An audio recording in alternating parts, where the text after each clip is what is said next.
Hi hello friends, welcome to சிஸ்டாஸ் கேசல். இன்னைக்கு ரொம்ப டெலிஷியஸான கேரட் ஹல்வா ரெசிபி எப்படி பண்றதுன்னு பார்க்கலாம் வாங்க. ஃபர்ஸ்ட் ஹல்வாக்கு கேரட்டை நம்ம துருவி எடுத்து வச்சுக்கலாம். இப்போ ஒரு பேன்ல 2 டேபிள் ஸ்பூன் கீ ஆட் பண்ணிட்டு நம்ம துருவி வச்சிருக்க கேரட்டை லைட்டா வறுத்து எடுத்துக்கலாம். கேரட் கொஞ்சம் ஃப்ரை ஆனதும் நம்ம காய்ச்சின பால் 2 கப் சேர்த்துக்கலாம்.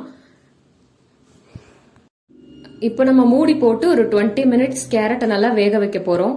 பால் சேர்த்து வேக வைக்கிறனால கேரட்டோட ரா ஸ்மெல் நல்லா போயிடும். இப்போ கேரட் நல்லா குக் ஆனதும் 1/2 கப் சுகர் சேர்த்து நல்லா கிளறி விடுங்க. ஆல்ரெடி கேரட்ல ஸ்வீட்னஸ் இருக்கும், ஸோ பார்த்து சேர்த்துக்கோங்க. 1/2 டீஸ்பூன் ஏலக்காய் பவுடர் சேர்த்து நல்லா கிளறி விடுங்க. இப்போ 1 டீஸ்பூன் கீ சேர்த்து நல்லா கலந்து விடுங்க. ஃபைனலி கிரஷ் பண்ண ஆல்மண்டும் பிஸ்தாவும் தூவி இறக்கணும்னா கேரட் ஹல்வா ரெடி. இந்த மாதிரி டெலிஷியஸான ரெசிபிஸ்க்கு நம்ம சேனலை சப்ஸ்கிரைப் பண்ணிட்டு பாருங்க. தேங்க்ஸ் ஃபார் வாட்சிங்.